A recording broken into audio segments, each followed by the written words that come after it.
I still remember the exact moment I realized that humans weren't alone in the Arizona desert. It was the summer of 1970, and what I witnessed that night changed everything I thought I knew about the world. The creature told me things about our species that I've kept buried for decades, secrets that made me question every interaction I'd had with another human being. Sometimes, ignorance truly is bliss. My name is Robert Mitchell, I'm 24 years old, and I work as a surveyor for the Department of the Interior. It's not glamorous work, but it pays decent money and keeps me outdoors, which is all I've ever wanted since growing up in the cramped suburbs of Phoenix. I drive a beat-up 1967 Ford F-100 that my father sold me for cheap when he upgraded to a newer model. The truck has seen better days, with rust creeping along the wheel wells and a radio that only picks up 2 stations on a good day, but it's reliable enough for the long drives into remote territories.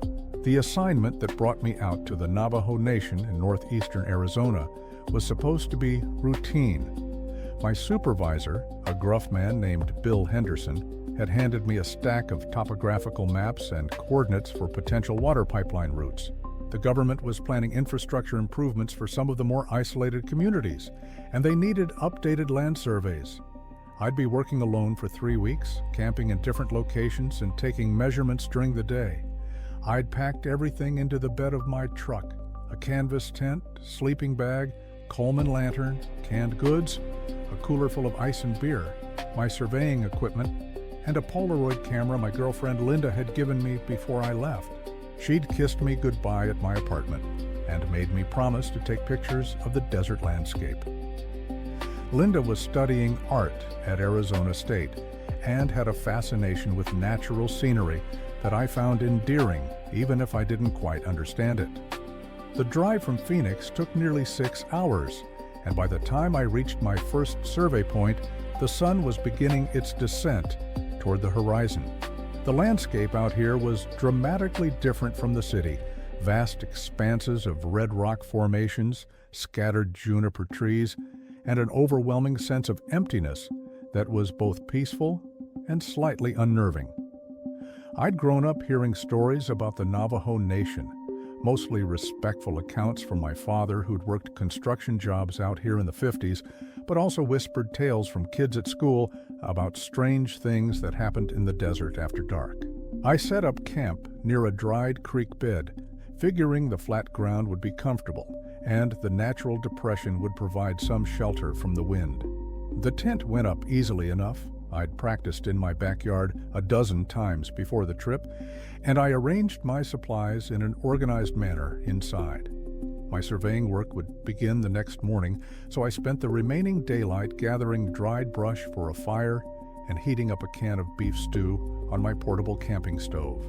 As darkness fell, the temperature dropped quickly, as it always does in the desert. I pulled on my denim jacket and sat on a folding chair near the fire, sipping a Budweiser and watching the stars emerge. The sky out here was incredible, absolutely packed with stars in a way you never saw in the city. I thought about Linda and whether she was thinking about me. We'd been dating for 8 months, and things were getting serious. She'd even mentioned the word marriage a few times, though always in a casual, testing the waters kind of way. I must have sat there for an hour, maybe more, just enjoying the solitude and the crackling of the fire. The only sounds were the occasional gust of wind and the distant call of a coyote. I'd nearly finished my second beer when I heard something that made me freeze. Footsteps, deliberate and heavy, coming from somewhere beyond the circle of firelight. My first thought was that someone from a nearby community had seen my fire and come to investigate. The Navajo Nation is private land, and while I had official permits for my work, I knew that didn't necessarily mean I was welcome. I stood up slowly, trying to see beyond the fire's glow, and called out a greeting. "Hello? Anyone there?" The footsteps stopped. For several seconds, there was complete silence, and I began to think I'd imagined the whole thing. Then I heard breathing, deep and raspy, coming from about 30 feet away in the darkness. The sound was wrong somehow, too measured and deliberate to be an animal, but too harsh to be human. "I'm with the Department of the Interior," I called out, my voice less steady than I wanted it to be. "I'm just here doing survey work. I have permits." No response, just that unsettling breathing. I reached into my tent and grabbed my flashlight, a heavy-duty 5-cell mag light that Bill had insisted I bring. My hands were shaking slightly as I clicked it on and aimed the beam in the direction of the sound. What I saw in that moment of illumination made my blood run cold. Standing just beyond the edge of my camp was a figure that resembled a human, but was fundamentally wrong in every proportion. It stood at least 7 feet tall, with limbs that were too long and joints that seemed to bend at slightly incorrect angles. The skin appeared leathery and dark, stretched tight over a gaunt frame. But it was the face that truly horrified me, vaguely human features distorted into something predatory, with eyes that reflected the flashlight beam, like an animal's. I stumbled backward, nearly falling over my folding chair. The beam of my flashlight wavered wildly, but the figure didn't move. It simply stood there, watching me with those reflective eyes, its head tilted at an angle that suggested curiosity rather than aggression. "What are you?" I managed to whisper. For a long moment, nothing happened. Then, in a voice that sounded like gravel scraping against metal, it spoke. "Observing." That single word, delivered in such an inhuman tone, sent a wave of primal fear through my body. Every instinct screamed at me to run, to get in my truck and drive away as fast as possible. But I was paralyzed, unable to look away from this impossible thing standing at the edge of my camp. The creature took a step forward, moving into the better light of my fire. Now I could see more details, the way its skin seemed to shift and move independently of the muscles beneath. The elongated fingers that ended in what looked like thick, yellowed nails, the complete absence of clothing or any human adornment. This wasn't a person in a costume or some elaborate prank. This was something else entirely. "Don't come any closer," I said, though my voice lacked any real authority. It stopped, that tilted head straightening slightly. When it spoke again, the voice was still harsh and wrong, but I could understand each word clearly. "You fear, natural, correct response." I gripped the flashlight tighter, as if it could somehow protect me. "What do you want?" "To understand. To learn." The creature's mouth barely moved when it spoke, the words seeming to come from somewhere deep in its chest. "You are here alone. Vulnerable, perfect." "Perfect for what?" My voice cracked on the last word. "Study." The creature moved with sudden, impossible speed, covering the distance between us in what seemed like a single motion. Before I could react, it was standing directly in front of me, close enough that I could smell something like old leather and sage. Up close, the wrongness of its proportions was even more apparent. The torso was too long, the shoulders too wide, the neck too thick. I tried to step back, but my legs wouldn't cooperate. The creature leaned down, bringing its face level with mine, and I found myself staring into those reflective eyes. There was intelligence there, cold and analytical, studying me the way a scientist might examine an interesting specimen. "I have walked among your kind," it said, the voice slightly softer now, almost conversational. "Worn borrowed skins, learned your patterns, your habits." A pause, and what might have been a smile twisted its features. "Your weaknesses." "Why are you telling me this?" I whispered. "Because you asked. Because you are alone. Because—" The creature straightened up, towering over me again. "You will not be believed." That statement, delivered with such casual certainty, was somehow more terrifying than anything else. It was right, of course. Who would believe me if I told them about this encounter? I'd be laughed at, dismissed as someone who'd spent too much time alone in the desert, maybe even lose my job. The creature turned away from me, walking slowly around my campsite, examining my tent, my truck, my surveying equipment with apparent interest. It moved with an unsettling grace, each step precise and deliberate, When it reached my Polaroid camera, it picked it up with those elongated fingers, turning it over as if trying to understand its purpose. Capturing images, it said, not quite a question. Freezing moments. Humans are obsessed with preservation, with evidence, with proof. It set the camera down carefully, as if documentation makes experience more real. I found my voice again, though it still shook. How long have you been watching people? The creature's head swiveled toward me with fluid, inhuman motion. Time means different things. I have seen many of your generations, watched you build, destroy, rebuild. Always the same patterns, always the same mistakes. What mistakes? All of them. The creature moved back toward the fire, and in the flickering light, its form seemed to shift and blur at the edges, as if it wasn't entirely solid. You believe you are separate, individual, but you are herd animals pretending to be predators, pack creatures that have forgotten the pack. I didn't know what to say to that. My mind was racing, trying to process the impossible situation I found myself in. This thing, this creature that shouldn't exist, was having a philosophical conversation with me about human nature. I should go, I said, though I made no move toward my truck. You should, the creature agreed, but you will not. Curiosity, another human weakness. You want answers more than you want safety. It was right again, and that realization sent a chill down my spine. Despite my terror, despite every rational thought telling me to flee, I wanted to understand what this thing was and what it knew. The creature settled into a crouch near the fire, its long limbs folding in ways that hurt to look at. Sit, it said, gesturing toward my fallen chair. We will talk. I will tell you things about your species. Things you do not wish to know, but cannot help but ask.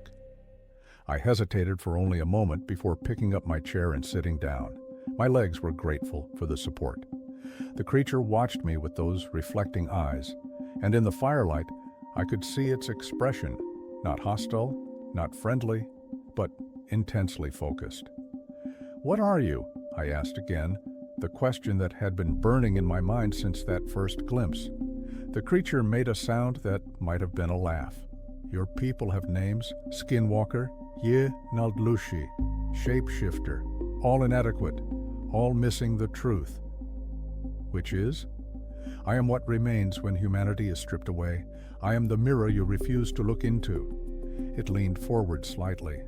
I am what you would become if you embraced what you truly are instead of what you pretend to be. I swallowed hard, my mouth dry despite the beer I'd been drinking earlier. And what are we pretending to be? Civilized, moral, good. The creature's voice carried what might have been contempt. You build elaborate systems of belief and behavior to hide the simple truth. You are animals. Clever animals, yes? Tool-using animals. But animals nonetheless, driven by the same basic urges as everything else that walks, crawls, or flies. That's not true, I protested, though my voice lacked conviction. Humans are more than that. We have art, music, love, mating displays, and territorial markers, the creature interrupted. Decorated more elaborately than bird nests, but serving the same function. You create hierarchies and call them society. You compete for resources and call it economy. You fight over land and call it patriotism. It tilted its head again. The names change. The nature does not. I wanted to argue, to defend humanity against this cynical assessment, but the words wouldn't come. There was something hypnotic about the creature's voice, something that made it difficult to maintain my usual certainties about the world. Why tell me this? I finally asked. Because I am curious, the creature said simply. Because I want to see how you respond. Because... It paused as if choosing its words carefully. Because sometimes the truth is more frightening than any deception. We sat in silence for a moment, the fire crackling between us, and I realized that this was actually happening. I was having a conversation with something that shouldn't exist, something that was challenging everything I thought I understood about the world and about myself. And the most terrifying part? I was starting to listen. The fire had burned down to glowing embers by the time the creature spoke again. I'd been sitting in silence, my mind churning through everything it had said, trying to find holes in its logic, trying to reassure myself that humans were more than just sophisticated animals. But every argument I constructed seemed to crumble under scrutiny. "You are thinking," the creature observed, its voice cutting through the desert night, "trying to prove me wrong. This is also predictable. Humans cannot tolerate uncertainty about their place in the world." Ah, I shifted in my chair, the metal frame creaking. Maybe we just don't like being told we're nothing special. Special, the word seemed to amuse it. Define special. Unique. Every species is unique. Important? Important to whom? The universe does not care about your existence any more than it cares about the existence of scorpions or sagebrush. It gestured toward the darkness beyond our camp. "You are temporary arrangements of matter briefly capable of self-reflection, soon to return to dust, just like everything else." "That's a pretty bleak way to look at things," I said, surprised at my own boldness. The initial terror had faded somewhat, replaced by a strange fascination. This creature was horrifying, yes, but it was also the most intellectually stimulating conversation I'd had in months. My work was solitary, and even when I was with Linda or my friends, we rarely discussed anything deeper than sports scores or television shows. The creature made that sound like a laugh again. "Bleak is a human judgment. I simply describe what is. Your species adds emotional weight to objective facts, then suffers from the burden of that weight. Another inefficiency." I found myself leaning forward despite my lingering fear. If humans are so inefficient, how have we survived? We've built civilizations, created technology, put men on the moon last year. That has to count for something.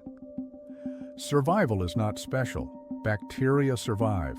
Cockroaches survive.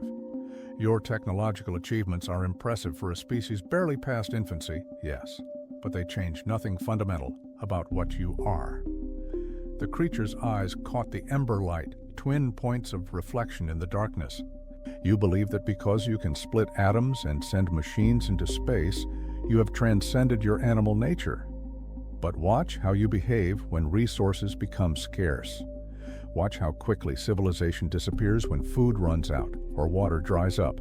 The veneer is thin." I thought about that. I'd read about riots and looting during emergencies, about how quickly order could break down during natural disasters. Just a few years ago, there'd been widespread unrest in cities across America. When pushed, people did revert to something more primal, but that wasn't the whole story. "What about sacrifice?" I asked. "People risk their lives to save strangers. Soldiers throw themselves on grenades to protect their units. Parents starve themselves to feed their children. Those aren't animal behaviors." The creature was quiet for a moment, longer than any previous pause. When it spoke, its tone had shifted slightly, becoming more contemplative. "Interesting. You choose examples of self-sacrifice as evidence of transcendence. But consider, soldiers protect their pack. Parents protect their offspring.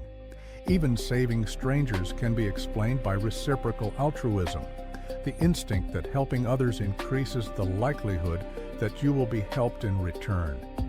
These behaviors exist in social animals throughout nature. But humans make conscious choices," I insisted. "We can choose to act against our instincts. Can you?" The creature leaned forward, its elongated face catching more of the dying firelight. "Or do you simply tell yourself that you can? When you choose to help someone, is it truly choice? Or is it the product of social conditioning, neurological wiring, biochemical processes you have no control over?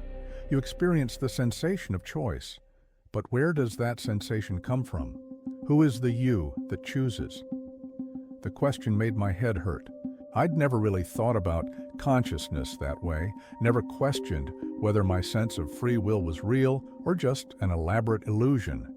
It was the kind of thing philosophy professors probably debated, but I was a surveyor, not a philosopher. "I don't know," I admitted. But even if you're right, even if we're just animals following programming we don't understand, does that really make everything we do meaningless? Not meaningless, inevitable. The creature stood suddenly, its full height impressive, even though I'd seen it before. It walked to the edge of camp again, standing at the boundary between firelight and darkness. I have watched your kind for longer than you would believe. I have seen empires rise and fall. I have seen you discover fire, invent writing, harness electricity, and through it all, the fundamental patterns never change. You compete.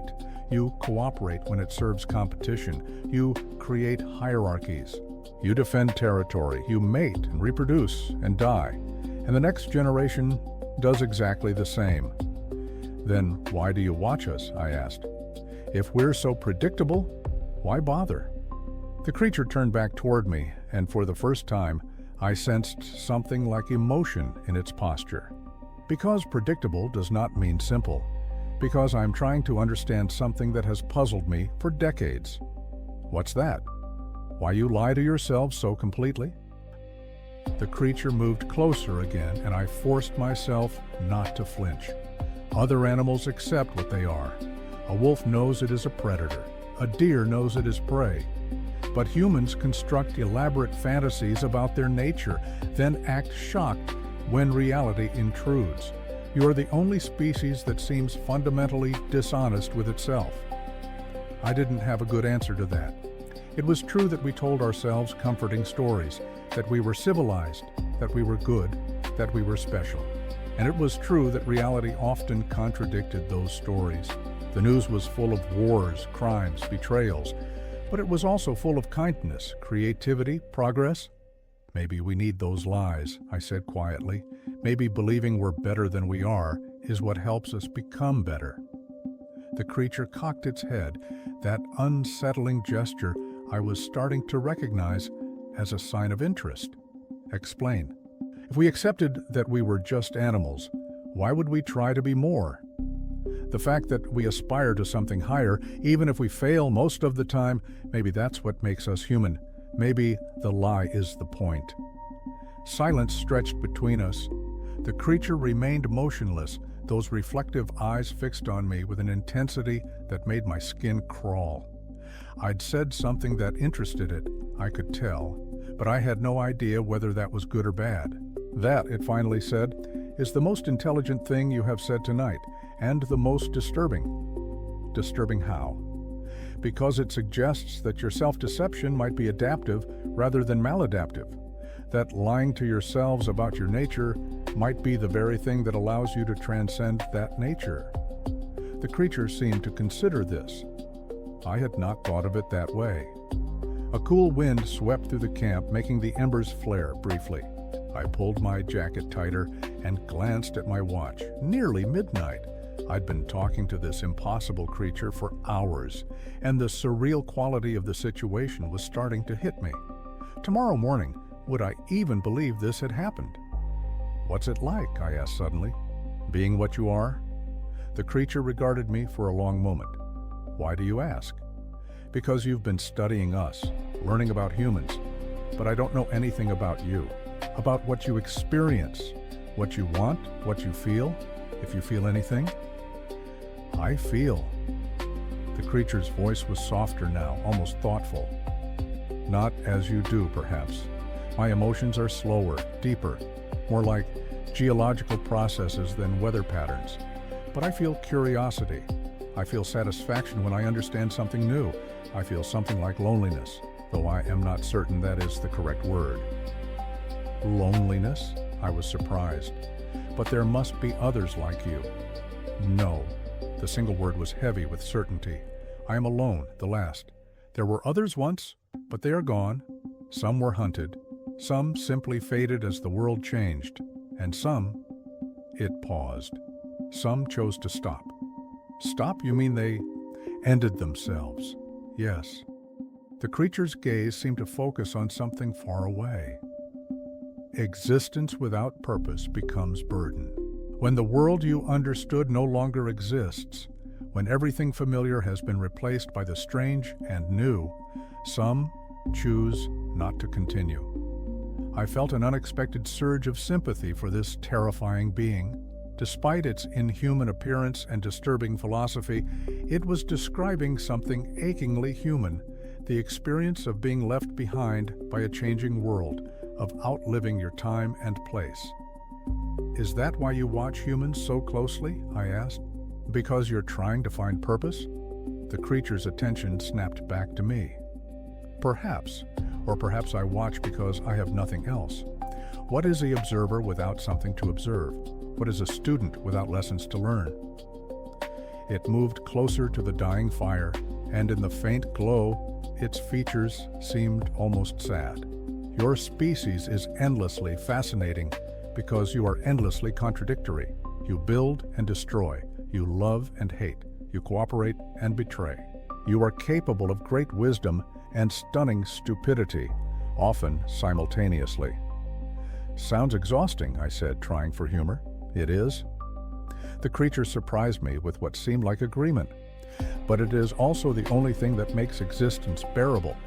Watching you struggle with your nature, seeing you occasionally transcend it, witnessing the rare moments when you become something more than your programming. Those moments are why I continue." We fell into silence again, and I found myself processing this entire bizarre encounter differently. This wasn't just a monster or a predator. It was a conscious being, alone and ancient, trying to make sense of a world it no longer fully understood. In a strange way, we weren't so different. "Earlier," I said carefully, "you said you wear borrowed skins. What does that mean?" The creature's posture shifted, becoming more alert. "Exactly what you think it means. I can take human form, walk among you unnoticed. It is how I have survived, how I have learned." A chill ran down my spine that had nothing to do with the desert night. "How often do you do that?" "When necessary, when curious, when hungry for interaction that mere observation cannot provide." The creature tilted its head. "Do not worry. I do not harm those whose forms I borrow. I simply walk in their shape for a time, experience what they experience, then return to this." It gestured at its elongated body. "That's impossible," I said, though the word felt meaningless at this point. Everything about this encounter was impossible. Impossible by the laws of physics as you understand them. Yes, but your understanding is incomplete. There are ways to manipulate matter and energy that your species has not yet discovered, ways to restructure cellular arrangement, to temporarily rewrite biological code. The creature's voice took on a lecturing quality. "I do not fully understand the mechanism myself. It is instinctive, like your breathing or heartbeat. I will it, and it happens." I tried to imagine this creature walking down a street in Phoenix, looking like an ordinary person, and the thought made my stomach turn. How many times had I passed something inhuman without knowing it? How many people I'd encountered might have been something else entirely. "Has anyone ever discovered you?" I asked, "while you were in human form?" "A few. The very observant, the very intuitive. Children sometimes sense the wrongness, though they rarely have the vocabulary to articulate what they perceive. But mostly, humans see what they expect to see. Your brains are excellent at pattern recognition, but poor at detecting anomalies when those anomalies don't fit your worldview. What happens to the people who figure it out?" The creature was quiet for a moment. "I leave. I do not silence them, if that is what you are asking. Their stories are dismissed as delusion or fantasy. Your species is very good at explaining away what does not fit into established categories. The mind that sees clearly is labeled mad." That was probably true. If I told anyone about this conversation, about this encounter, I'd be laughed at or worse. Even Linda, who loved me and generally trusted my judgment, would probably suggest I'd been hallucinating or suffering from heat exposure. The creature was right. I would not be believed. "Why are you telling me all of this?" I asked. "You said earlier that I wouldn't be believed, but there's more to it than that, isn't there? You want me to know these things for some reason." The creature made that rasping laugh sound again. Perceptive. Yes, there is more to it. I am telling you, because I am lonely. Robert Mitchell. Because I have spent decades observing without interaction, learning without teaching. Because you are here, alone and vulnerable, and I can speak freely, without consequence. It paused. And because I want to see what you do with this knowledge. What I do with it? I repeated. What can I do with it? You just said no one would believe me. Belief and knowledge are not the same thing. You will know what I have told you. You will carry it with you. It will change how you see your fellow humans, how you see yourself. That change, that spreading ripple of altered perspective, interests me. The creature leaned closer. Will it make you kinder, knowing that all of you are playing out predetermined patterns? Or will it make you crueler, knowing that moral choices might be illusions? Will you embrace your animal nature or fight against it harder? Will you continue your relationship with the woman who gave you that camera, or will you see her differently now? The mention of Linda jolted me. How do you know about her? I have been watching you since you arrived. I saw the care with which you packed her gift. I saw you look at her photograph before you ate your dinner. I saw the way your expression softened. The creature's voice was almost gentle. You love her, or you experience the biochemical state that you interpret as love. The question is, does knowing the mechanism change the experience? I didn't want to think about that. I didn't want this creature's cold analysis to touch what I felt for Linda. But the seed was planted now, and I knew it would grow. This is cruel, I said quietly. Is it? I am simply showing you reality. If that is cruel, then existence itself is cruel. The creature straightened up, its full height impressive in the dim light. But perhaps you are right. Perhaps there is cruelty in understanding too much and seeing too clearly. Perhaps your self-deception is merciful. The fire had died completely now, leaving only the faint starlight and the glow from my Coleman lantern inside the tent. The temperature had dropped significantly and I was shivering despite my jacket. The creature seemed unaffected by the cold. I should sleep, I said, though I doubted sleep would come easily after this conversation. Yes, you have work tomorrow, surveys to complete, measurements to record, the mundane tasks that fill human lives and give them structure. The creature turned away, preparing to leave. I will be watching, Robert Mitchell. Not always visible, but present. I want to see how this night changes you. Wait, I called out as it began to walk into the darkness. Will I see you again? The creature paused, its form silhouetted against the stars. Perhaps, if you wish it, if you have more questions, if you can bear more answers. It looked back over its shoulder, those reflective eyes catching some distant light. But be careful what you seek to understand. Knowledge is a one-way door. Once you pass through, you cannot return to innocence. Soigwea, and then it was gone, moving with that impossible speed into the desert night. I sat alone in my camp, shivering and stunned, wondering if I'd just experienced something real or if I'd somehow fallen asleep and dreamed the entire encounter. But deep down, I knew it had been real. The details were too vivid, the conversation too complex to be a dream. I'd spoken with something that shouldn't exist, and it had told me things about humanity that I couldn't unhear. I eventually forced myself to move, banking the dead fire and retreating into my tent. I lay in my sleeping bag, staring at the canvas ceiling, my mind racing. Every philosophical question the creature had raised seemed to branch into a dozen more questions.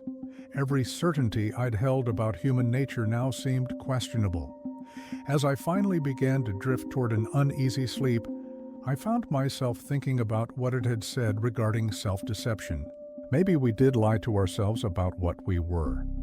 Maybe our noble aspirations were just elaborate justifications for animal behaviors. But maybe, just maybe, the lie was how we made ourselves better. Maybe pretending we were more than animals was the first step toward actually becoming more. Or maybe that was just another comforting story I was telling myself. Either way, I knew one thing for certain: I would never see the world the same way again. I woke to harsh sunlight filtering through the canvas tent and the sound of a raven calling somewhere nearby. For a few disoriented seconds, I couldn't remember where I was or why my body ached. Then it all came rushing back: the creature, the conversation, the terrifying philosophical dissection of human nature. I sat up quickly, my heart pounding, and scrambled out of my sleeping bag. My watch showed 8:47 a.m., much later than I'd intended to wake. I unzipped the tent and stepped out into the cool morning air, half expecting to see the creature standing at the edge of camp watching me with those reflective eyes. But there was nothing, just my truck, my scattered equipment, and the remains of last night's fire. The desert stretched out in all directions, beautiful and indifferent under the morning sun. A lizard scurried across a nearby rock, and in the distance, I could see a hawk circling on thermal currents.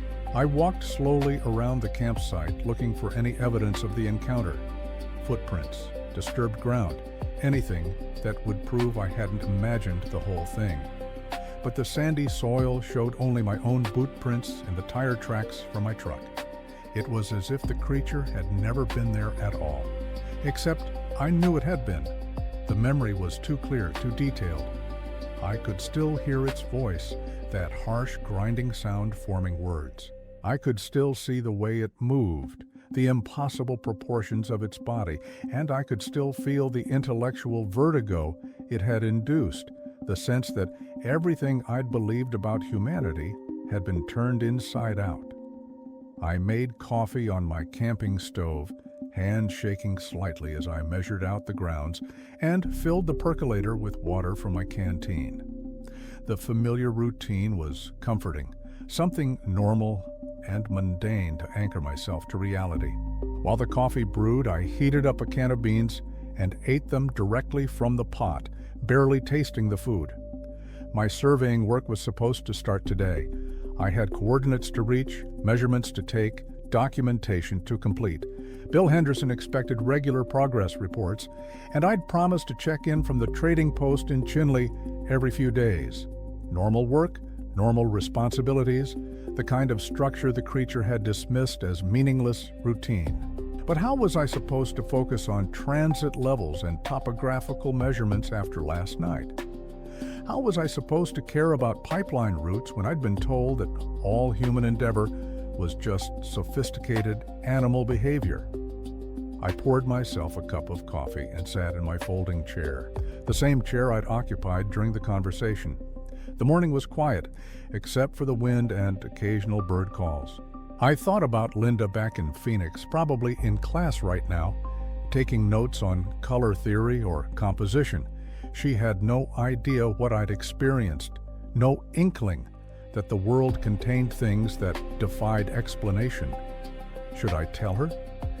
The creature had predicted I wouldn't be believed, and it was probably right. But Linda was open-minded, artistic, interested in things beyond the everyday. If anyone might listen without immediately dismissing me, it would be her. Then again, maybe the creature was testing me. It had said it wanted to see what I did with the knowledge it had shared. Maybe telling others was part of the test, or maybe keeping silent was. I had no way of knowing what the right choice was, assuming there even was a right choice. I finished my coffee and forced myself to focus on the day ahead. Whatever had happened last night, I still had a job to do. I loaded my surveying equipment into the truck bed and consulted the topographical maps Bill had given me. My first survey point was about 6 miles northeast, near a rock formation marked as Whispering Mesa on the map. The drive gave me time to think, though my thoughts kept circling back to the same questions. If humans were just sophisticated animals, did that mean our moral codes were arbitrary? Were concepts like right and wrong just evolutionary adaptations that helped us survive in social groups? And if so, why did they feel so real, so important? I thought about the things I valued: my relationship with Linda, my friendships, my work ethic, my sense of honor. Were these genuine values, or were they just programming I couldn't escape. The creature had asked whether knowing the mechanism changed the experience, and I still didn't have an answer. The terrain grew rockier as I drove, and I had to navigate carefully to avoid bottoming out the truck on the rough ground. Eventually, I reached a point where I couldn't drive any farther and had to continue on foot, carrying my theodolite and other equipment. The physical exertion was welcome, giving my restless mind something else to focus on. Whispering Mesa turned out to be a dramatic sandstone formation that rose about 200 feet above the surrounding landscape. The rock had been carved by wind and water into flowing shapes that reminded me of frozen waves. It was beautiful in a stark, elemental way, and I found myself wishing I'd brought Linda's Polaroid camera with me. I spent the next several hours setting up my equipment and taking measurements, recording angles and distances, making notes about the terrain. The work was methodical and precise, requiring concentration that left little room for philosophical rumination. For a while, I lost myself in the simple satisfaction of doing a job well. But during breaks, sitting in the shade of the mesa and drinking water from my canteen, the questions came flooding back. I looked out at the vast landscape and thought about what the creature had said regarding human insignificance. We were temporary arrangements of matter, briefly capable of self-reflection. In a universe billions of years old and trillions of miles wide, what did any of our concerns matter? Yet sitting there, feeling the solid rock against my back and the warmth of the sun on my face, I couldn't accept that it was all meaningless. The fact that the universe didn't care about us didn't mean we couldn't care about each other. Maybe meaning wasn't something you discovered in the cosmos. Maybe it was something you created in your own life, through your choices and relationships and actions. Or maybe that was just more self-deception, another comforting story. Around 3 in the afternoon, I packed up my equipment and started the hike back to my truck. I was tired, thirsty, and covered in dust, but I'd completed the day's work. Tomorrow I'd move to a new location and start the process again. 3 weeks of this, moving across the Navajo Nation, taking measurements that would eventually inform government decisions about infrastructure. The creature would probably find it absurd. One tiny human measuring tiny patches of ground, contributing to the endless cycle of building and maintenance that characterized civilization. But standing there with my equipment, looking out at the landscape I was helping to map, I felt a strange sense of purpose anyway. I was nearly back to my truck when I saw it. A figure standing next to the vehicle, tall and wrong in all the familiar ways. My heart rate spiked immediately, that primal fear response the creature had called natural and correct. As I got closer, I could see it was examining my truck with apparent interest, running those elongated fingers along the hood, peering through the windows at the bench seat and dashboard. It turned as I approached, and even in full daylight, its appearance was deeply unsettling. The leathery skin, the 2 long limbs, the face that was almost but not quite human. "You came back," I said, trying to keep my voice steady. "I told you I would be watching." The creature's voice was the same harsh rasp I remembered. "How was your work?" The question was so mundane, so conversational that it almost made me laugh. Here was this impossible being, this creature from nightmares and legends, asking about my day like a coworker at the water cooler. "Fine," I said. "Productive. I got the measurements I needed." "And did you think about our conversation?" The creature moved away from the truck, giving me space to approach. "Or were you able to lose yourself in the work?" "Both," I admitted. The work helped, but the questions kept coming back. Questions are like seeds. Once planted, they grow whether you tend them or not. The creature gestured toward the mesa behind me. "You found that formation beautiful," I noticed. "You wanted to capture an image of it for the woman." The observation sent a chill through me. "You were watching me all day?" "Not continuously, but periodically, yes. I told you I wanted to see how the knowledge changed you." The creature tilted its head. "You are struggling with it, trying to reconcile what you believed before with what you learned last night. This is natural. I set down my equipment and leaned against the truck, suddenly exhausted. You said you've been doing this for decades, watching humans, learning about us. Has anyone ever changed your mind about anything? The creature was silent for a long moment, longer than any previous pause. When it spoke, its voice carried something I hadn't heard before. Uncertainty. Once, it finally said, in 1952, there was a man, a physician, working in a small clinic in Gallup. I watched him for months, trying to understand why he treated poor patients for free, why he worked himself to exhaustion, helping people who could never repay him.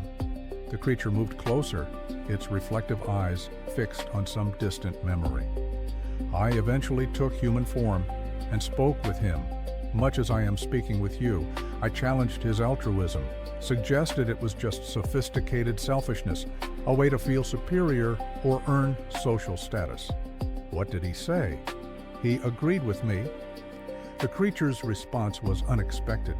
He said I was probably right, that his motives were likely mixed, that he probably did derive satisfaction from helping others. But then he said something I did not anticipate. He said it did not matter. He said that even if kindness was just an evolutionary adaptation, even if generosity was just disguised self-interest, the people he helped were still helped. The outcome was the same regardless of the underlying mechanism. I felt something shift in my chest, a loosening of the tight knot of anxiety that had been there since last night. That's actually brilliant, is it? The creature's head tilted the other way. Or is it just another form of self-deception? Choosing to believe the outcome matters more than the motivation? Maybe, I said slowly, working through the thought as I spoke. But maybe motivation and outcome are both real. Maybe we can be animals following our programming and still choose to follow the better parts of that programming. Maybe we can acknowledge what we are while still aspiring to be more. The creature made that rasping sound that might have been a laugh. You are beginning to think more clearly. This pleases me. Does it? I found myself getting bolder, maybe foolishly so. Or are you just experiencing a neurological response that you interpret as pleasure? How are you different from us? The creature went very still. For several seconds it didn't move or speak, and I wondered if I'd crossed some invisible line. Then, surprisingly, it moved closer and settled into a crouch, bringing its face level with mine. That, it said quietly, is the question I have been asking myself for longer than you have been alive. How am I different? Am I simply another animal, albeit a strange one? Or am I something else, something that transcends biological programming? The creature's eyes searched my face. I do not know Robert Mitchell, and that uncertainty is its own kind of torment. We sat in silence, human and not human, both grappling with questions of consciousness and meaning. The sun was beginning its descent toward the horizon, painting the rocks in shades of orange and red. Despite everything, despite the fear and confusion, I felt an odd kinship with this creature. We were both alone in the desert, both trying to understand things that might be fundamentally incomprehensible. The physician you mentioned, I said eventually. What happened to him? He died. Heart failure, 1958. He was 47 years old. The creature's voice carried what might have been regret. I attended his funeral in human form. Many people came. Many people mourned. His impact on the community had been significant. Did that change how you see humans?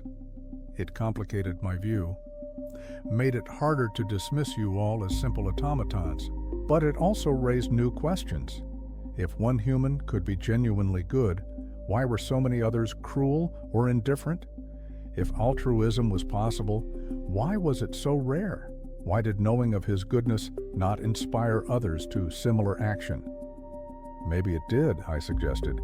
Maybe his influence spread in ways you couldn't see, small kindnesses rippling outward, changing people who then changed others. Perhaps. The creature stood its full height, imposing once more. Or perhaps he was an anomaly, a statistical outlier in a species defined by selfishness. I have seen far more cruelty than kindness in my observations, Robert Mitchell. Far more destruction than creation. Far more hatred than love.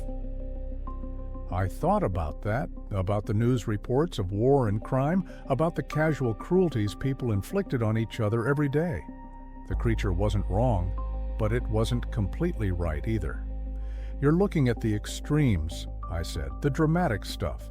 But most human life happens in the middle, in the small, everyday interactions. People holding doors for strangers, helping neighbors, taking care of their families. It's not dramatic enough to make the news or catch your attention, but it's there.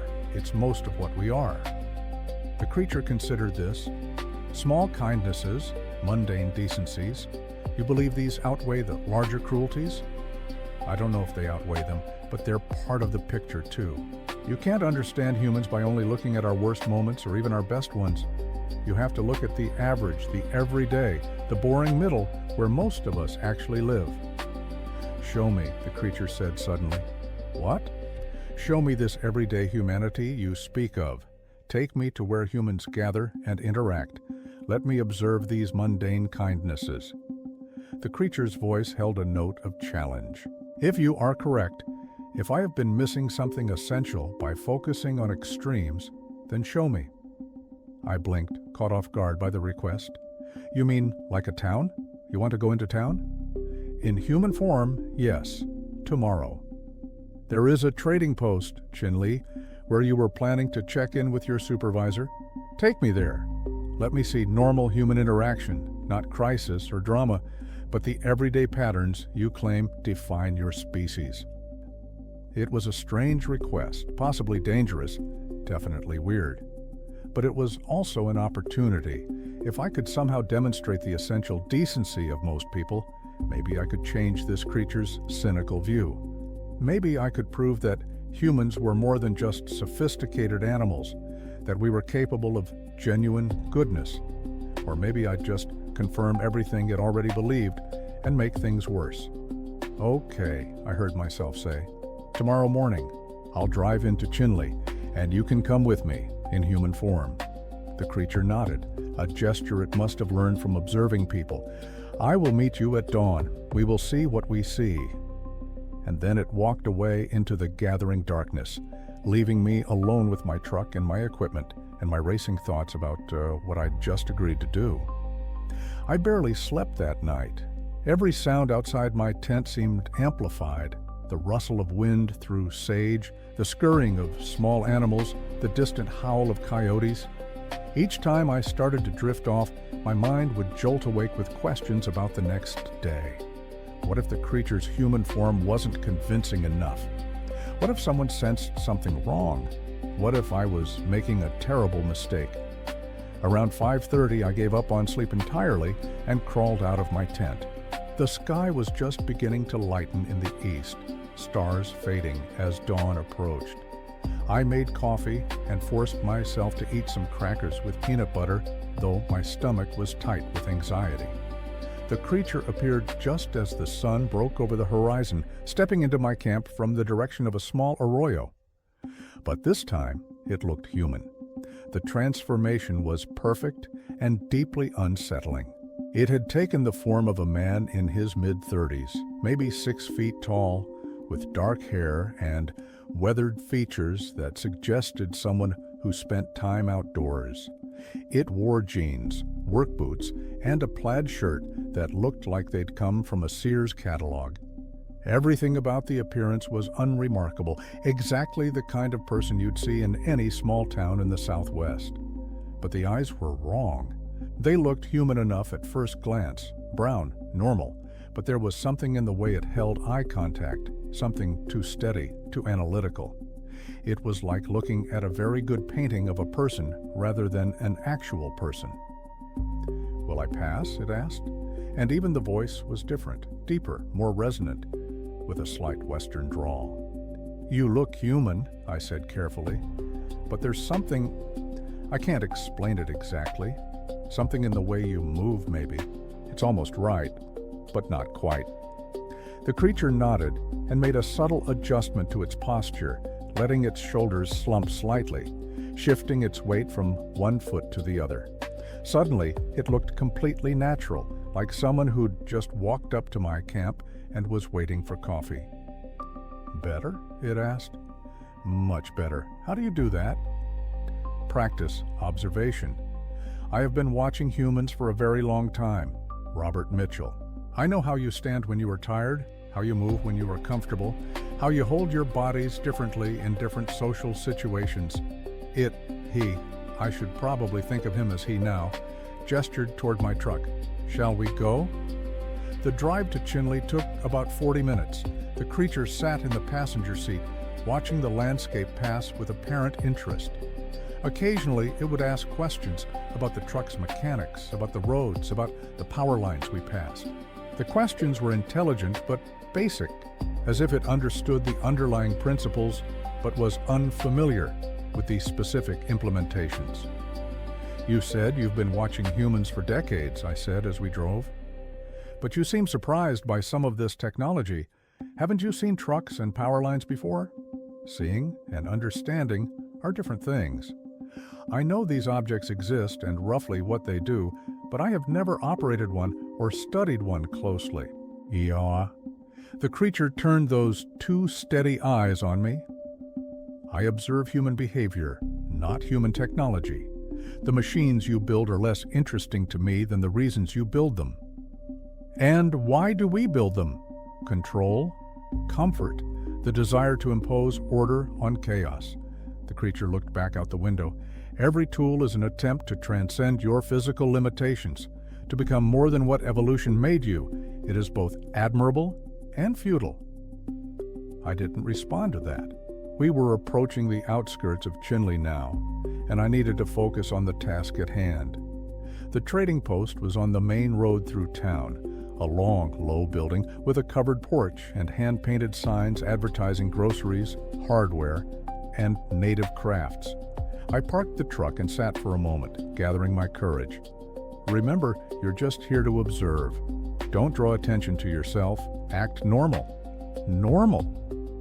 The creature seemed amused by the concept. "I will do my best." We walked into the trading post together, and I was immediately hit by the smell of coffee, tobacco, and old wood. The interior was dimly lit and packed with merchandise, canned goods, tools, blankets, jewelry, saddles, and dozens of other items arranged in a way that suggested organic growth rather than planned organization. Behind the main counter stood an older Navajo woman named Betty Begay, who'd been running this post for as long as I could remember visiting the area. She looked up as we entered and gave me a welcoming smile. "Robert Mitchell," she said warmly. "I wondered when you'd come by. Bill Henderson called yesterday, asking if I'd seen you." "Sorry, Mrs. Begay. I got caught up in the work and lost track of time." I gestured to the creature beside me. "This is, John," the creature supplied smoothly. "John Walker. I'm helping Robert with some of the surveying work." Mrs. Begay nodded politely at him, but I caught a flicker of something in her expression. Not suspicion exactly, but careful attention. "Welcome to Chinle, Mr. Walker. Are you new to this area?" "Very new," the creature said. "First time in Arizona, actually. It's quite different from what I'm used to." "Where are you from?" Mrs. Begay asked, making conversation while I headed toward the payphone in the back corner. "Montana," the creature said without hesitation. "Billings area." I left them talking and fed coins into the phone, dialing Bill Henderson's number in Phoenix. While the phone rang, I watched the creature interact with Mrs. Begay. On the surface, everything seemed fine, but there was something slightly off in the timing of his responses. A fractional delay, as if he was translating from another language. Bill answered on the fourth ring, gruff as always. "Henderson." "Bill, it's Robert, checking in from Chinle." "About damn time? I was starting to think you'd driven off a cliff." Bill's voice crackled through the line. "How's the surveying going?" We talked for several minutes about coordinates and measurements, about soil conditions and terrain challenges. normal work conversation, grounding me in the familiar rhythms of my job. When I hung up, I felt slightly more settled. The creature was still talking with Mrs. Begay, but now there were two other customers in the store. A young Navajo man buying cigarettes and an older white rancher examining hand tools. I drifted closer, pretending to look at merchandise while actually observing the creature's behavior. "Your first time in our territory, you should visit Canyon de Chelly," Mrs. Begay was saying. "Most beautiful place in Arizona, in my opinion." "I'd like that," the creature responded.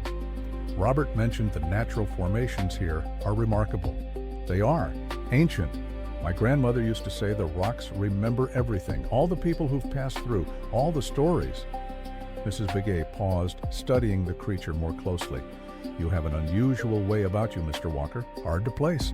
I tensed, but the creature handled it smoothly. "That's what people tell me. I've moved around a lot, picked up mannerisms from different places. Makes me a bit of a mutt, culturally speaking." Mrs. Begay smiled, but her eyes remained thoughtful. She was perceptive, I realized, more than most people. She sensed something off but couldn't articulate what it was. The young man buying cigarettes left, and the rancher brought his tools to the counter. While Mrs. Begay rang him up, the creature wandered over to where I was standing near a display of turquoise jewelry. "She suspects," it murmured quietly. "Suspects what?" I whispered back. "That something about me is not quite right. She has good instincts, that one. Her people have stories about beings like me, warnings passed down through generations." The creature picked up a silver bracelet, examining it with apparent interest. "But she will not act on her suspicions. Social convention prevents it. She will simply remain watchful." The rancher finished his purchase and left, and Mrs. Begay called over to us. "Find anything interesting?" "Just looking," I said. "We should probably get going soon, still have work to do. Before you go, would you boys like some coffee? Just made a fresh pot." Mrs. Begay's offer was casual, but I recognized it as a test. She wanted more time to observe the creature, to figure out what was bothering her about him. "That would be wonderful," the creature said before I could decline. "Thank you." We followed Mrs. Begay to a small area in the back, where she kept a coffee pot and some mismatched mugs. She poured 3 cups and gestured for us to sit at a worn wooden table. Through the front windows, I could see more people arriving. A family with 3 children, an older couple, a teenager on a bicycle. "So, John," Mrs. Begay said, settling into her chair, "what line of surveying work are you in?" "Robert here does government contracts mostly." The creature took a sip of coffee, actually drank it, which fascinated me, and set down the mug carefully. "I'm more of a consultant. Robert's company brought me on to provide a second opinion on some of the more challenging terrain assessments." It was a good lie, vague enough to be plausible, specific enough to sound legitimate. But I noticed that Mrs. Begay's expression remained neutral, neither accepting nor rejecting the explanation. "We don't get many outsiders doing contract work here," she said. "Usually the government likes to keep things in-house, especially on tribal land. Lots of sensitivity around that." "I understand," the creature said, "which is why I'm grateful for the opportunity. It's important work, making sure the infrastructure plans respect both the land and the people who live here." The answer was perfect, exactly what someone in his position should say. But Mrs. Begay wasn't quite satisfied. She turned to me instead. "Robert, your father used to work construction out here, didn't he? Back in the 50s. "Yes, ma'am. He had a lot of respect for this area, for the people. That's part of why I was happy to take this assignment." I took a sip of my own coffee, trying to appear relaxed. He always said the Navajo Nation taught him more about land management than any textbook. Mrs. Begay nodded approvingly, and some of the tension in the air dissipated. We talked for a few more minutes about my father, about changes in the area over the years, about weather patterns and water concerns. The creature mostly listened, occasionally asking intelligent questions that suggested genuine interest. The family with 3 children came into the store, and Mrs. Begay excused herself to help them. The creature and I remained at the table, sipping our coffee in silence. I watched the family interact, the parents tired but patient, the children excited and energetic, the normal chaos of a shopping trip with kids. "Observe," the creature said quietly. "The mother. She is exhausted. You can see it in her posture, in the way she moves. But when the youngest child asks for candy, she does not snap at him. She kneels down, speaks gently, explains why not now, patient despite her tiredness." I watched the interaction play out exactly as the creature described. The mother was indeed patient, redirecting her son's attention to the purpose of their visit without shutting down his enthusiasm. The father, the creature continued, is carrying the infant while managing the other children. He could simply command them to behave, assert dominance through his size and authority. Instead, he makes a game of it, challenging them to find items on their list. He turns the chore into play. "That's what good parents do," I said. "Yes, but why?" From a purely efficiency standpoint, commands would be faster. The game approach requires more energy, more creativity, more patience. The creature's voice held genuine curiosity. What is gained by this extra effort? I thought about it, watching the family move through the store. Connection, trust, joy.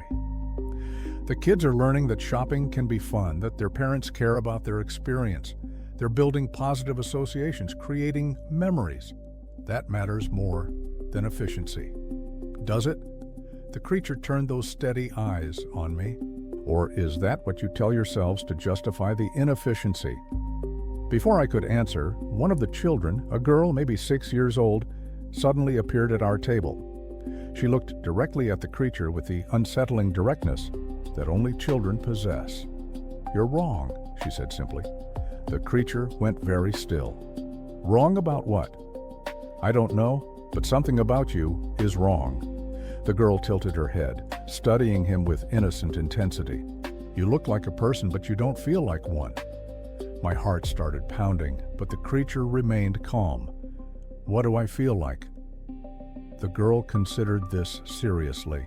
Like when you see a picture of someone you know, but it's not quite them. Like a shadow that doesn't match. She paused. "Are you a ghost?" "Sarah." The mother appeared, looking embarrassed. "I'm so sorry. She has such an imagination. Sweetheart, you can't just walk up to people and say things like that." "Ah, but Mom, come on, we need to finish shopping." The mother gave us an apologetic smile and guided her daughter away, though the child kept looking back at the creature with thoughtful concern. Mrs. Begay returned to the table, having witnessed the interaction. She sat down heavily, her expression more serious than before. "Children see things," she said quietly, "things adults have learned to ignore or explain away. My grandmother always said we lose something important when we stop trusting what we sense beyond what we can name." The creature met her gaze evenly. "Do you think I'm a ghost, Mrs. Begay?" "No." She shook her head slowly. "But I think you're something. Something old, maybe. Something that doesn't quite belong in this time or place." She turned to me. "Robert, does your friend here mean you harm?" "No," I said immediately, surprising myself with the certainty. "No, I don't think so." "And I suppose it's none of my business." Mrs. Begay stood up, gathering our empty mugs. "But be careful, both of you. There are reasons for the old stories, for the warnings. Not everything that walks in human shape should be trusted, even if it means no immediate harm." She walked away to help other customers, leaving us alone at the table. The creature watched her go with what might have been respect. "She is wise," it said, "more perceptive than most. The child, too. They sense what others miss." "We should leave, Mom," I said, "before anyone else notices." "Yes." The creature stood, moving with that slightly too perfect human gait. "But first tell me, did you see what I saw? The small kindnesses, the patient interactions, the care these humans show for each other?" I thought about the tired mother kneeling to talk with her son, the father making a game of shopping. even Mrs. Begay's gentle warning to us despite her suspicions. Yes, I saw it. And do you still believe these moments outweigh the larger cruelties? I don't know if they outweigh them, I said honestly, but they're real, they matter. That family will remember today, not as anything dramatic, just as a normal errand, but the way it was handled with patience and kindness that shapes who those children become. It ripples forward. The creature nodded slowly. Perhaps. Or perhaps I am simply seeing what you wish me to see because you guided me to this specific place at this specific time. Maybe, but you can come back anytime. Watch anyone, anywhere. You'll see the same things.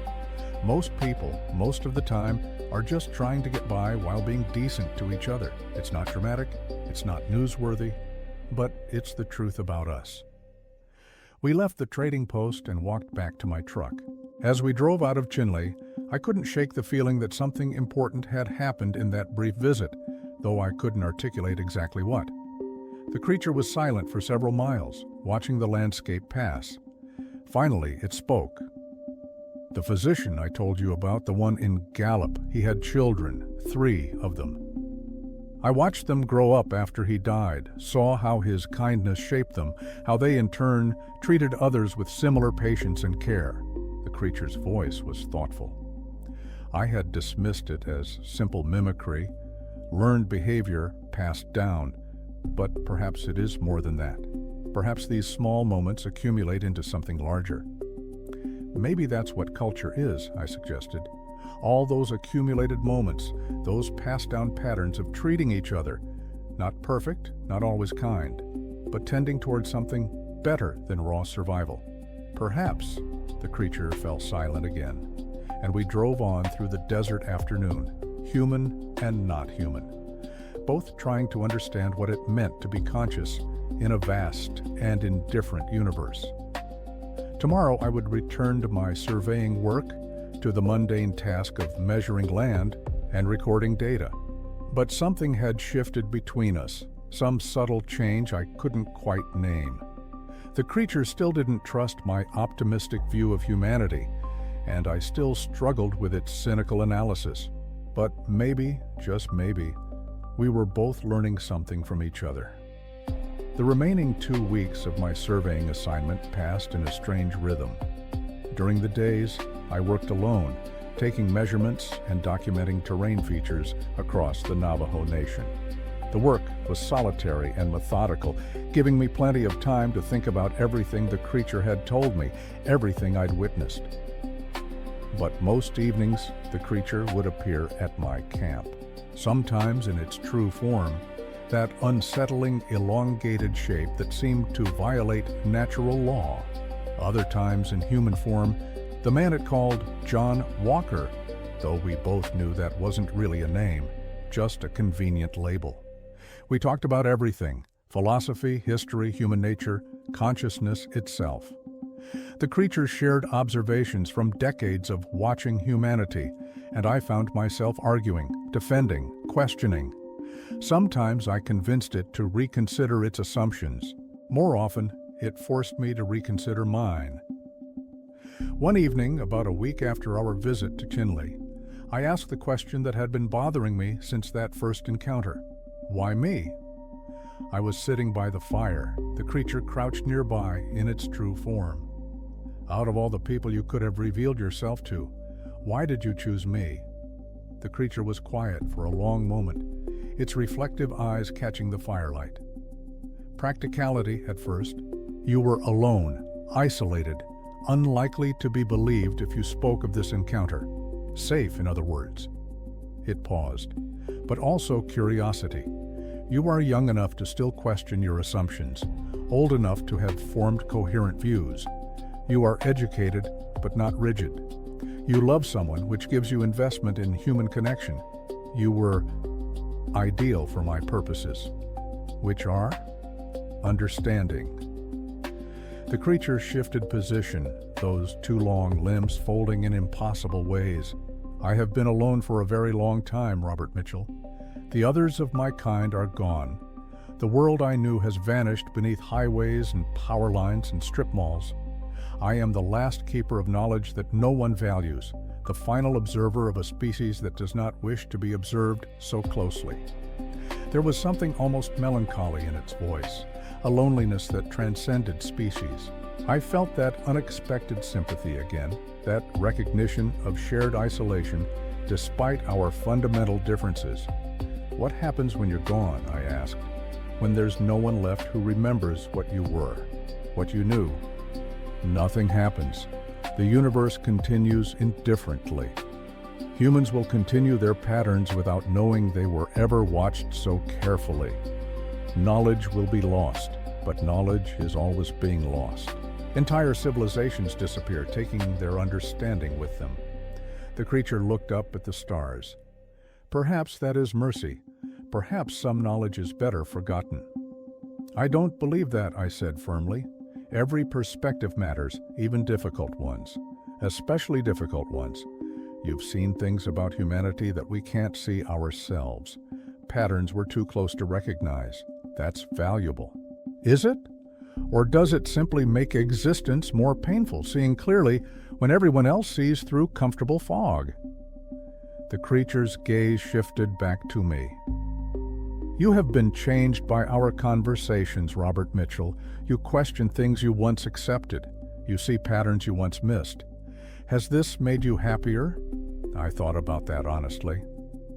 The past 2 weeks had been intellectually exhilarating, but emotionally exhausting. I looked at people differently now, saw the animal patterns beneath social behavior, questioned my own motivations in ways I never had before. When I thought about Linda, I sometimes caught myself analyzing our relationship through the creature's cynical lens, wondering if love was just sophisticated biology. No, I admitted, I'm not happier, but I don't know if happiness is the right goal.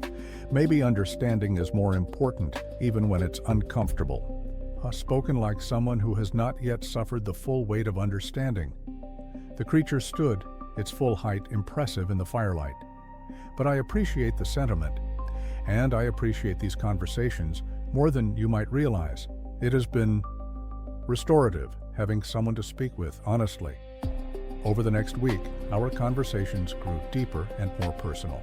The creature shared stories from its long observation of humanity, moments of surprising kindness, acts of inexplicable cruelty, patterns that repeated across generations. Some stories were beautiful, like the tale of a Depression-era community that had shared their meager resources so that no one starved. Others were horrifying, accounts of violence and betrayal that the creature had witnessed during various wars and conflicts. You focus on extremes again, I pointed out one evening. What about all the ordinary moments in between? The ordinary moments are harder to describe, the creature admitted. How do you capture the significance of a mother comforting a crying child, the weight of a friend's loyalty over decades, the quiet heroism of someone caring for an aging parent? It paused. These things matter, I am beginning to accept. But they are like water-shaping stone, invisible in the moment, significant only across vast timescales. Or maybe that's exactly what makes them important, I suggested. The big dramatic moments get attention, but it's the accumulated small moments that actually shape who we become. The creature seemed to consider this. Your physician in Gallup would have agreed with you.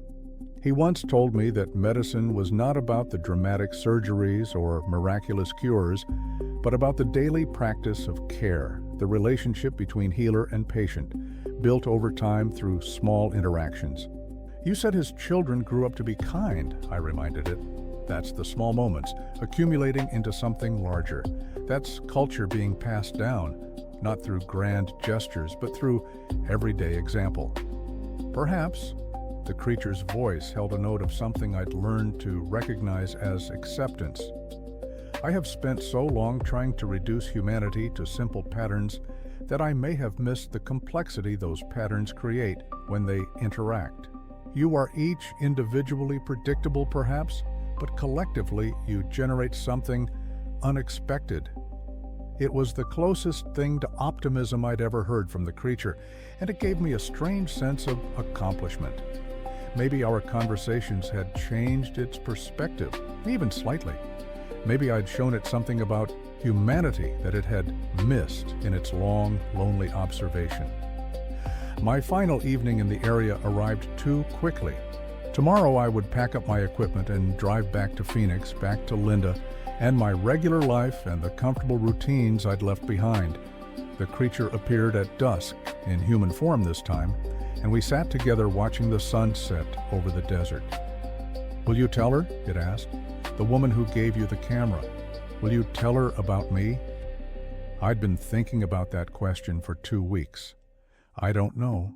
Part of me wants to share this impossible experience with someone I trust. But another part thinks it would be cruel, burdening her with knowledge she didn't ask for and can't verify. "The burden of understanding," the creature said quietly. "Yes, I know it well." We sat in silence as darkness fell and stars emerged. I thought about everything I'd learned, all the questions that had been raised, all the certainties that had been challenged. I thought about going back to my normal life carrying this secret, this perspective shift that no one else would understand. "What will you do now?" I asked. "After I leave?" "What I have always done, watch, learn. Try to understand why consciousness exists in a universe that does not require it." The creature turned to look at me with those 2 steady eyes. "But perhaps I will watch differently now. You have reminded me to look at the ordinary moments, not just the extremes. To consider that meaning might be created rather than discovered. To entertain the possibility that humans are more than the sum of their programming." "That's all I could ask for," I said. The creature stood preparing to leave, but before it walked away into the darkness, it did something unexpected. It extended its hand, that perfectly human gesture of farewell. I stood and took the hand, feeling the warmth of skin that shouldn't exist, shaking hands with something that had walked the earth for decades in forms that defied explanation. The absurdity of the moment hit me, and I found myself smiling. "Thank you," I said, "for choosing me, for trusting me with your perspective, for these conversations." "Thank you," the creature responded, "for challenging my assumptions, for defending your species with intelligence and passion, for reminding me that observation alone is insufficient. One must also engage, question, allow oneself to be changed by what one sees." It released my hand and stepped back. "I will continue watching, Robert Mitchell, and sometimes when I see acts of unexpected kindness or inexplicable grace, I will remember these conversations. I will remember that you argued for humanity's essential decency, even knowing all its flaws. That kind of hope, however irrational, is itself a remarkable quality." "Will I see you again?" I asked. The creature tilted its head, that familiar gesture that had once seemed alien but now felt almost familiar. "Perhaps, if you return to this area, if you wish it, if you have more questions that need asking." It paused. "Or perhaps not. Perhaps this was meant to be a singular encounter, perfect in its brevity. Some connections are not meant to extend across time, only to burn brightly in a single moment and then exist as memory." And then it walked away, the human form dissolving into shadow, and I was alone in my camp for the last time. I returned to Phoenix 3 days later, driving through familiar streets that somehow seemed different. Everything looked the same. The buildings, the traffic, the people going about their daily lives. But I saw it all through new eyes. I noticed the small kindnesses, someone holding a door, a driver letting another merge, a clerk being patient with a confused customer. I also noticed the casual cruelties, impatient honking, dismissive treatment, the unconscious hierarchies of daily interaction. But mostly I noticed the overwhelming ordinariness of it all, the vast middle ground between extreme virtue and extreme vice, where most human life actually happened. The creature had been right that we were animals following patterns, but I'd been right too, that those patterns could generate something more than mere survival, that consciousness and culture created possibilities beyond simple programming. Linda met me at my apartment, and when she threw her arms around me, I felt the full weight of what the creature had asked. Does knowing the mechanism change the experience? Her embrace was biochemistry, neural pathways firing, oxytocin release, evolutionary adaptations for pair bonding. But it was also love, connection, meaning created between two conscious beings who chose to care for each other despite the vast indifference of the universe. Both things were true simultaneously, and somehow that made it more precious, not less. "I missed you," she said, pulling back to look at my face. "You look different. Did something happen out there?" "A lot happened," I said honestly. "I have so much to tell you, but I'm not sure you'll believe most of it." She laughed, that bright sound I loved. "Try me. I'm an art student, remember? We believe in all kinds of impossible things." So I told her, not everything, not all the disturbing implications and existential questions. But I told her about meeting something impossible in the desert, about conversations that challenged everything I thought I knew, about being forced to see humanity from an outside perspective. She listened without interrupting, her expression shifting from amusement to concern to thoughtful attention. When I finished, she was quiet for a long moment. "Do you believe it was real?" she finally asked. "Or do you think maybe the isolation, the heat, the solitude, maybe it was your mind processing things in an unusual way?" "I don't know," I admitted, "and I'm not sure it matters.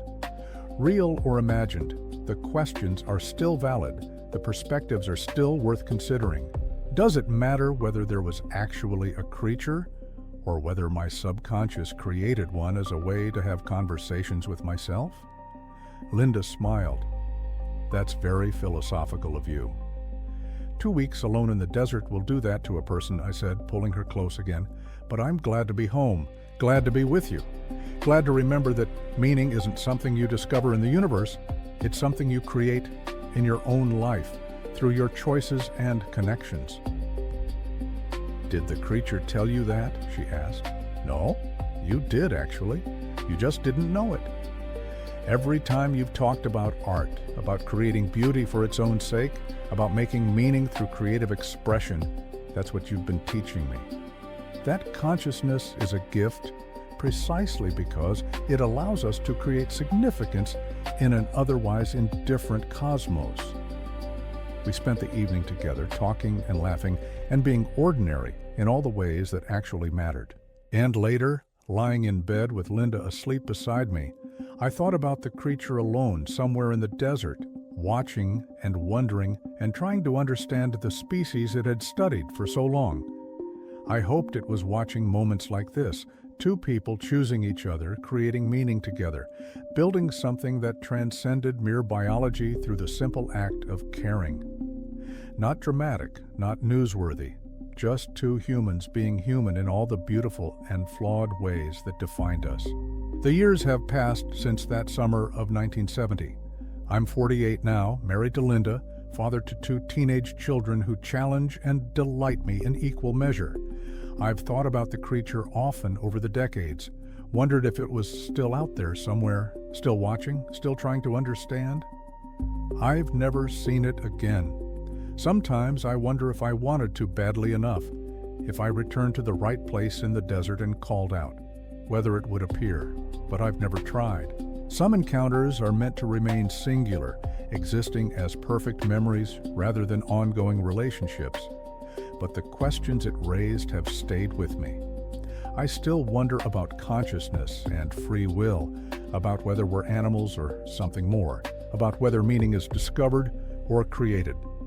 I still catch myself analyzing human behavior through its cynical lens, seeing the patterns and programming beneath our conscious choices. But I've also learned to see what it initially missed, that knowing the mechanism doesn't negate the experience, that we can be sophisticated animals and still create genuine beauty, authentic connection, real love. That self-deception might be adaptive, even necessary, allowing us to aspire to better than we are. My children ask me sometimes about meaning, about purpose, about why we're here. I tell them the truth as I understand it, shaped by those long-ago conversations in the desert. We're probably not here for any cosmic reason. The universe doesn't care about us, but we care about each other, and that's enough. We create meaning through our choices, our relationships, our willingness to care, despite knowing how small and temporary we are. That sounds lonely, my daughter said once.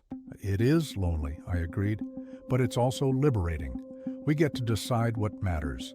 We're not following some predetermined script handed down from on high. We're making it up as we go, together, doing our best to be kind and create beauty and leave things a little better than we found them.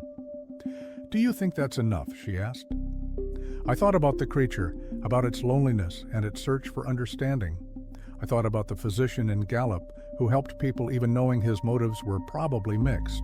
I thought about Linda and our children and the accumulated small kindnesses that had shaped our family. Yes, I said, I think it's enough. It has to be enough, because it's all we have. But all we have turns out to be quite a lot. Love, connection, consciousness, choice, the ability to create meaning in a meaningless universe. That's not nothing. That's actually pretty remarkable. My daughter seemed satisfied with that answer, and the conversation moved on to other things. But I thought about it for the rest of the day, testing it against everything I'd learned from the creature, everything I'd experienced in the decades since. And I realized that both perspectives were true.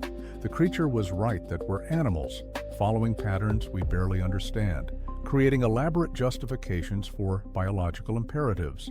But I was right, too, that something miraculous happens when matter becomes conscious, when chemicals organize into thoughts, when programming develops the ability to question its own programming. We're not special in any cosmic sense, but we're special to each other, and in the end, that's the only kind of special that matters. We're temporary arrangements of matter that briefly became aware of themselves, capable of love and art and wonder and cruelty and all the contradictions that define conscious existence. The creature called it a puzzle. I've come to think of it as a gift, one we don't always use well, one that often causes as much suffering as joy, but a gift nonetheless. Sometimes, on clear nights in the desert, I look up at the stars and wonder if the creature is out there somewhere, still watching, still learning, still trying to understand. I wonder if it ever thinks about our conversations, about the perspectives I shared, about whether humans really are capable of transcending their programming. I hope it does. I hope it found some companionship in our talks, some relief from its ancient loneliness. I hope it's watching families in trading posts, seeing tired parents be patient with excited children, witnessing the accumulated small kindnesses that define most human interaction. And I hope it's learned what I learned, that the truth is always more complex than we expect. That observation must be balanced with engagement, that understanding comes not from cynicism or optimism, but from holding both perspectives simultaneously and accepting the tension between them. That summer in 1970 changed my life, not in dramatic ways that anyone else could see, but in the quiet ways that actually matter. I see more clearly now both the animal patterns and the transcendent moments. I question more, accept less at face value, hold my certainties more lightly. But I also love more fully, knowing that connection is chosen rather than inevitable. I appreciate the ordinary more deeply, understanding that most of life happens in the undramatic middle. I create meaning more intentionally, aware that significance is something we build rather than discover. The creature gave me that gift, even if it never meant to. It showed me what we look like from outside, and in doing so, helped me see what we are from inside, flawed, finite, contradictory beings doing our best to matter in a universe that doesn't care. Animals who became conscious and chose to believe that consciousness means something. Creatures who create meaning through the simple act of caring about each other. That's the story I tell myself now, the truth I've constructed from that impossible encounter. Maybe the creature would call it self-deception, another comforting lie we tell to make existence bearable. But maybe that's okay. Maybe the lie is how we make ourselves real, how we transform biological programming into genuine purpose. I don't know if I'll ever have another conversation with something so alien, yet so familiar. I don't know if the creature is still out there, or if I'll ever return to that desert and call out into the darkness, hoping for a response. But I carry those conversations with me every day. They shaped who I became, how I see the world, what I teach my children. And in that sense, the creature is still here, still teaching me, still challenging me to see more clearly while also caring more deeply. That's enough. It has to be enough. Because in the end, it's all any of us have. The connections we choose, the meaning we create, the consciousness we were gifted for, reasons no one understands. We're temporary arrangements of matter that learn to love, and that's not nothing. That's actually everything.